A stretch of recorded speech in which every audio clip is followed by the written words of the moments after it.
Iran நாட்டு ஜனாதிபதி Ebrahim Raisi helicopter விபத்திலே கொல்லப்பட்டிருக்கின்றார். அவர் கொல்லப்பட்டமையானது உலக அரங்கிலே பல அதிர்வலைகளை உருவாக்கியிருக்கின்றது. அதேவேளையில் அந்த விபத்து தொடர்பாக ஏராளமான கேள்விகளும் சந்தேகங்களும் எழுப்பப்படுகின்றன. 3 ஹெலிகாப்டர்கள் ஒரே பகுதியில் பயணித்துக் கொண்டிருக்கும் போது அவற்றிலே 2 ஹெலிகாப்டர்கள் பாதுகாப்பாக தரையிறங்கியுள்ளன. அப்படி இருக்கின்ற போது ஜனாதிபதி பயணித்த இந்த ஹெலிகாப்டர் மட்டும் எப்படி விபத்துக்குள்ளானது? அதிலே ஒரு மர்மம் நீடிக்கின்றது.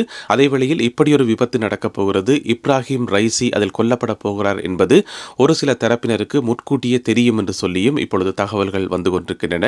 அதேவேளையில் இந்த சம்பவத்துக்கு பின்னால் இஸ்ரேல் இருக்குமா போன்ற கேள்விகளும் எழுப்பப்பட்டிருந்தன. ஏனென்று சொன்னால் ஈரானுக்கும் இஸ்ரேலுக்கும் எப்பவுமே ஆகாது. அது அண்மை காலமாக அந்த பிரச்சனைகள் முத்தி வெடிச்சு 2 நாடுகளுமே நேரடி மோதல்ல குதிக்கிற ஒரு கட்டத்தில் இருந்தது. அப்படியான ஒரு சந்தர்ப்பத்தில் ஈரான் நாட்டு ஜனாதிபதி இப்படி ஒரு மர்மமான ஹெலிகாப்டர் விபத்திலே கொல்லப்பட்டமை இதற்கு பின்னால் இஸ்ரேலும் இருக்குதா என்ற ஒரு கேள்வியை எழுப்புது. இது மாதிரியான நிறைய கேள்விகள் எழுப்பப்படுகின்றன. ஒவ்வொரு கேள்விக்குமான பதில்களையும் இந்த காணொளியில் பார்க்க போகின்றோம். காணொளிக்குள் போகலாம் வாங்க. 3 ஹெலிகாப்டர்கள் ஒரே ஏரியாவில் பறந்து போகுது, ஒரே காலநிலையில் பறந்து போகுது. அதில் 2 ஹெலிகாப்டர்கள் பத்திரமாக தரையிறங்குது, அது போக வேண்டிய இடத்த போய் சேர்ந்துட்டுது. அதில் ஒரு ஹெலிகாப்டர் மட்டும், அதாவது ஜனாதிபதி பயணித்த அந்த ஒரு ஹெலிகாப்டர் மட்டும் எப்படி காலநிலைக்குள்ளே போய் சிக்கும், எப்படி காலநிலை சீர்கேட்டால் அதுக்கு மட்டும் பாதிப்பு ஏற்படும் போன்ற கேள்விகள் உடனடியாகவே எழுப்பப்பட்டன. ஏனென்று சொன்னால் மற்ற 2 ஹெலிகாப்டர்களும் பத்திரமாக சேர்ந்து விட்டன. இதில் இன்னும் ஒரு முக்கியமான விஷயம் என்னென்று சொன்னால், இந்த செய்தியை உலகத்துக்கு முதலாக அறிவித்தது ஈரானிய ஊடகம், ஈரானிய அரச ஊடகம். அந்த ஊடகம் அறிவிக்கும் போது ஒரு சொல்லொன்றை பயன்படுத்தியிருந்தார்கள், ஒரு ஆங்கில சொல்லொன்றை பயன்படுத்தியிருந்தார்கள். அந்த சொல் என்னென்று சொன்னால் ஹார்ட் லேண்டிங் என்று. அப்போ நாங்கள் நினைப்போம் என்னென்று சொன்னால், ஹார்ட் லேண்டிங் என்று சொன்னால் அதுக்கு தமிழில் தமிழ் செய்தி ஊடகங்கள் எப்படி மொழிபெயர்த்திருந்தது என்று சொன்னால், வலிந்து தரையிறக்கப்பட்டிருந்தது, கடினமான தரையிறக்கத்தை மேற்கொண்டது, ஒரு இக்கட்டான சூழ்நிலையில் அந்த தரையிறக்கம் ஏற்பட்டது என்று சொல்லி பல்வேறு விதமான மொழிபெயர்ப்புகள் பல்வேறு விதமான தமிழ் ஊடகங்களில் வந்திருந்தது. ஆனால் ஈரானிய அரச ஊடகம் சொன்ன அந்த ஹார்ட் லேண்டிங் என்ற சொல்லுக்கு அப்படி அர்த்தம் கிடையாதாம் என்று சொல்லி உடனடியாகவே ஒரு ரஷ்ய ஊடகம் ஒன்று செய்தி வெளியிட்டிருந்தது. ஏனென்று சொன்னால் நேற்று பின்னேரம் அளவில் இந்த விபத்து நடந்திருக்கு என்று சொல்லி செய்தி வந்தது. செய்தி வந்த உடனேயே முதல்ல எப்படி வந்தேன்னு சொன்னால் செய்திகள் சர்வதேச ஊடகங்களில் ஒரு ஹெலிகாப்டர் காணாமல் போயிருக்குது, அந்த ஹெலிகாப்டர் விபத்துக்குள் சிக்கியிருக்கலாம், அந்த ஹெலிகாப்டர் ஹார்ட் லேண்டிங்கான முறையில் தரையிறக்கப்பட்டிருக்கு, இப்படியான செய்திகள்லாம் வந்திருந்ததே தவிர அதில் பயணித்த ஈரான் நாட்டு ஜனாதிபதி கொல்லப்பட்டார் என்று சொல்லி எங்குமே செய்தி வரையில் அவர் கொல்லப்பட்டிருக்கலாம் என்று சொல்லி ஊகங்கள்லாம் எழுப்பப்பட்டது. ஈரான் நாட்டு அரசாங்கம் உத்தியோகபூர்வமாக அறிவிக்கும் வரை எல்லா சர்வதேச ஊடகங்களும் காத்து கொண்டிருக்கும் போது தொடர்ச்சியாக ஒரு 10-12 மணித்தியாலங்கள் யாருமே ஈரான் நாட்டு ஜனாதிபதி கொல்லப்பட்டுட்டார் என்ற செய்தியை சொல்லவே இல்லை. ஏன்னு சொன்னால் ஈரான் நாட்டு அரசாங்கம் உத்தியோகபூர்வமாக அறிவிக்கும் வரைக்கும் எல்லோருமே காத்திருந்தார்கள். ஆனால் ஒரு ரஷ்ய ஊடகம் மட்டும் உடனடியாகவே அந்த விபத்து நடந்த செய்தி உடனடியாகவே அவர் கொல்லப்பட்டிருக்கலாம் என்ற ஒரு செய்தியை வெளியிட்டது. ஏன்னு சொன்னால் அந்த ஹார்ட் லேண்டிங் என்ற சொல் அதனுடைய உண்மையான அர்த்தம் அது ரஷ்யாவில் அதிகமாக பாவிக்கப்படுறதாம். அதனுடைய உண்மையான அர்த்தம் அது விபத்துக்குள்ளாயிட்டது, அந்த ஹெலிகாப்டர் நொறுங்கிட்டது, அதில் பயணிச்சாக்கள் கொல்லப்பட்டினம் என்றதை குறிக்கிறதுக்காக தான் அந்த ஹார்ட் லேண்டிங் என்ற சொல்ல பயன்படுத்துறதாம். அந்த லேண்டிங் என்றால் அதில் தரையிறங்கினதுண்டோ பத்திரமாக தரையிறங்கினதுண்டோ அல்லது வலிந்து தரையிறக்கப்பட்டதுண்டோ அர்த்தம் கிடையாது. அப்போ நாங்கள் லேண்டிங் என்ற சொல் இருக்கிறபடியால் நாங்கள் எல்லாருமே நினைப்போம் என்று சொன்னால், அந்த ஹெலிகாப்டர் ஏதோ ஒரு பிரச்சனை காரணமாக, காலநிலை சீர்கேடு காரணமாக எங்கேயோ ஒரு மலைப்பகுதிக்குள்ளே எங்கேயோ ஒரு காட்டுப்பகுதிக்குள்ளே தரை இறங்கிட்டுது, அது தரையில தான் நிற்குது. ஆனால் மீட்பு பணியாளர்களை அதை தொடர்பு கொள்ள முடியலை. மீட்பு பணியாளர்களுக்கும் அந்த ஹெலிகாப்டருக்கும் இடையிலான அந்த கனெக்ஷன் கட் ஆயிட்டுது. எனவே எப்படி இருந்த போதும் கூட அந்த ஹெலிகாப்டருக்குள் இருப்பவர்கள் உயிரோடு தான் இருப்பினும் அது பத்திரமாக இருக்கும் போன்ற ஒரு பிம்பம் கட்டி எழுப்பப்பட்டது. ஏனென்று சொன்னால் ஈரானிய அரச ஊடகம் அந்த செய்தியை சொன்ன விதம் அப்படி. இதில் ஹெலிகாப்டர் விபத்துக்குள்ளான ஆக்சிடென்ட் என்று சொல்ல பயன்படுத்தியிருக்கணும், அல்லது நொறுங்கி இருந்தால் கிராஷ் என்று சொல்ல பயன்படுத்தியிருக்கணும். இந்த 2 சொல்லையும் பயன்படுத்தாமல் ஹார்ட் லேண்டிங் என்று சொல்ல பயன்படுத்தினதால எல்லாருக்குமே ஒரு குழப்பம் ஏற்பட்டது. ஆனால் அந்த குறிப்பிட்ட ரஷ்ய ஊடகம் உடனடியாகவே செய்தி வெளியிட்டது என்று சொன்னால், ஈரான் நாட்டு ஜனாதிபதி இப்ராஹிம் ரைசியும் அவருடன் கூடவே பயணித்த ஏனைய 8 பேரும் அந்த விபத்தில் கொல்லப்பட்டனர் என்று சொல்லியிருந்தது. ஏன்னு சொன்னால் ஹார்ட் லேண்டிங் என்றது ரஷ்யாவில் அதிகமாக பயன்படுத்தப்படுற ஒரு சொல்லாம். அதனுடைய அர்த்தம் ராணுவ விமானங்கள் ராணுவ ஹெலிகாப்டர்கள் விபத்துக்குள்ளாகி நொறுங்குறதைத்தான் ஹார்ட் லேண்டிங் என்று சொல்றது. இப்போ நீங்கள் தமிழில் பார்த்தீங்கன்னு சொன்னால், ஒருவர் இறந்தா நாங்கள் இறந்துட்டார் செத்துட்டார் என்றெல்லாம் சொல்றது இல்லை.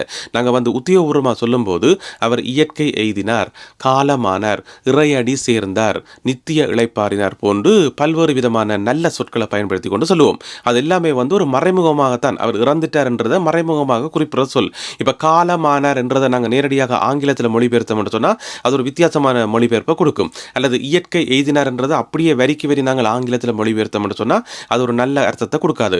அதாவது அதை புரிஞ்சு கொள்றாக்கள் வந்து இவர் செத்துட்டார் என்றது புரிஞ்சு கொள்ள மாட்டினோம். ஆனால் தமிழ் மக்களாகி எங்களுக்கு தெரியும் இந்த சொற்களுக்கு இப்படித்தான் அர்த்தம் என்று சொல்லி இது வந்து மறைமுகமாக குறிப்பிடுறது. அதே மாதிரி தான் இந்த ஹார்ட் லேண்டிங் என்ற சொல்லும் கூட அது விபத்துக்குள்ளாகி நொறுங்கிட்டுது, அதில் யாருமே உயிர் தப்பையில் என்றதான் அதனுடைய உண்மையான அர்த்தமாம். அந்த ஆங்கில சொல் வந்து ஆங்கில ஊடகங்களில் அதிகம் பாவிக்கிறத விடவும் ரஷ்ய ஊடகங்களில் தான் அதிகம் பாவிக்கப்படுது, ரஷ்ய நாட்டில் தான் அதிகம் பாவிக்கப்படுது என்று சொல்லப்படுது. எனவே தான் ரஷ்ய ஊடகம் உறுதிப்படுத்தினது அவர் வந்து கொல்லப்பட்டுட்டார் என்று சொல்லி கிட்டத்தட்ட 12-13 மணித்தியாலங்களுக்கு முன்பே உறுதிப்படுத்திட்டது. அதற்கு பின்னர் தான் சர்வதேச ஊடகங்கள் உறுதிப்படுத்தின. இப்போ எல்லாருக்கும் முன்னாலும் இருக்கக்கூடிய அடுத்த முக்கியமான கேள்வி, இப்ராஹிம் ரைசி கொல்லப்பட்டதால ஈரான் நாட்டினுடைய வெளியுறவு கொள்கை மாறுபடுமா? சர்வதேச நாடுகள் உடனான உறவுகள் மாறுபடுமா? அல்லது சர்வதேச நாடுகள் உடனான அந்த முரண்பாட்டு நிலை மாற்றமடையுமா? அது வந்து தணிஞ்சு போகுமா? போன்ற கேள்விகள் எழுப்பப்படுகின்றன. ஏன்னா உங்களுக்கு தெரியும் ஈரான் நாடு வந்து இப்போ வந்து சர்வதேச நாடுகளுக்கு, பல நாடுகளுக்கு, மேற்குலக நாடுகளுக்கு வந்து ஒரு சவால் விடுற நாடாக இருந்து கொண்டிருக்குது. அணு ஆயுத பயிற்சிகள் செய்து, அணு ஆயுத உற்பத்திகள் செய்து தனக்கென்று சொல்லி விசேட இராணுவத்தை கட்டமைச்சிருக்கு. அதுபோக மத்திய கிழக்கில் வந்து செயல்படுற பல்வேறு ஆயுத குழுக்களுக்கு வந்து ஈரான் தான் பின்னுக்கு இருக்குது, ஈரான் தான் உதவி செய்யுது, ஈரான் தான் அவர்களுக்கான ஆயுத வளங்களை கொடுக்குது என்று சொல்லி பல காலமாக குற்றச்சாட்டுகள் நிலவி கொண்டு வருது. எனவே இப்ராஹிம் ரைசி அவர்கள் கொல்லப்பட்டதால இந்த நிலைமையெல்லாம் மாற்றமடையுமா போன்ற கேள்விகள் எழுகின்றன. ஆனா விஷயம் அப்படி இல்லை. ஈரான்ல வந்து இப்ராஹிம் ரைசியை விடவும் இன்னும் ஒரு தலைவர் ஒரு ஆள் இருக்கிறார். அவரை வந்து சுப்ரீம் லீடர், உச்சபட்ச தலைவர் என்று சொல்லி சொல்லப்படுது.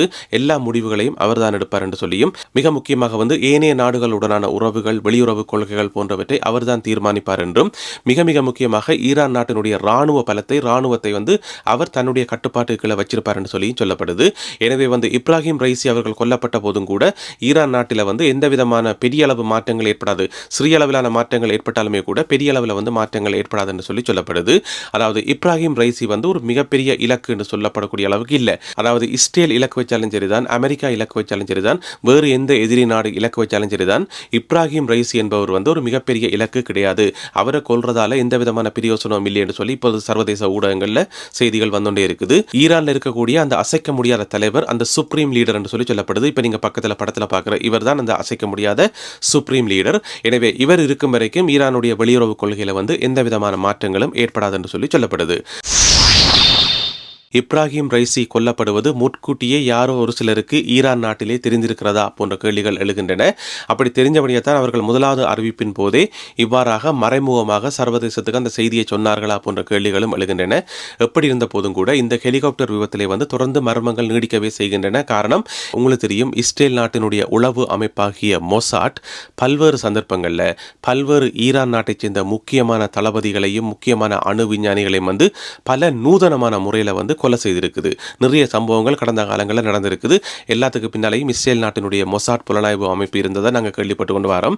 அந்த வகையில் வந்து இந்த ஒரு மர்மமான ஒரு விபத்துக்கு பின்னாலேயும் வந்து இஸ்ரேலினுடைய மொசாட் அமைப்பு இருக்கிறதுக்கான வாய்ப்புகள் இல்லை என்று மறுக்க முடியாது. அதுவும் ஒரு நூதனமான முறையில் ஏதாவது செய்தார்களா, அல்லது ஏதாவது புதுவிதமான ஆயுதங்களை பயன்படுத்தினார்களா, அல்லது ஏதாவது புதுவிதமான ஒரு யுக்தியை பயன்படுத்தி இந்த சம்பவத்தை செய்து முடித்தார்களா போன்ற கேள்விகள் எழுகின்றன. இந்த கேள்விகள் எல்லாத்துக்குமே வந்து காலம்தான் பதில் சொல்லணும். இருந்த போதிலும் கூட ஈரான் நாட்டு ஜனாதிபதி இப்ராஹிம் ரைசி கொல்லப்பட்டமை சர்வதேச அரங்கில் வந்து ஒரு கவலையை ஏற்படுத்தி இருக்கு. என்னன்னு சொன்னா, அவர் அண்மையில இலங்கைக்கு போயிட்டு உமா ஓயா திட்டத்தை திறந்து வச்சுட்டு வந்தவர். அதே மாதிரி நேற்றும் கூட பக்கத்து நாட்டில் போயிட்டு ஒரு பெரிய ஒரு அணையை திறந்து வச்சுட்டு வந்தவர். எனவே பொதுமக்களுக்கு நன்மை பயக்கக்கூடிய ஒரு பொது சேவை ஒன்றை செய்துட்டு திரும்பி வந்து அந்த வழியில் அவர் கொல்லப்பட்டமை வந்து சர்வதேச அரங்கில மிகப்பெரிய கவலைகளை உருவாக்கி இருக்கிறது. மீண்டும் மற்றும் ஒரு பதிவில் சந்திப்போம். நன்றி, வணக்கம்.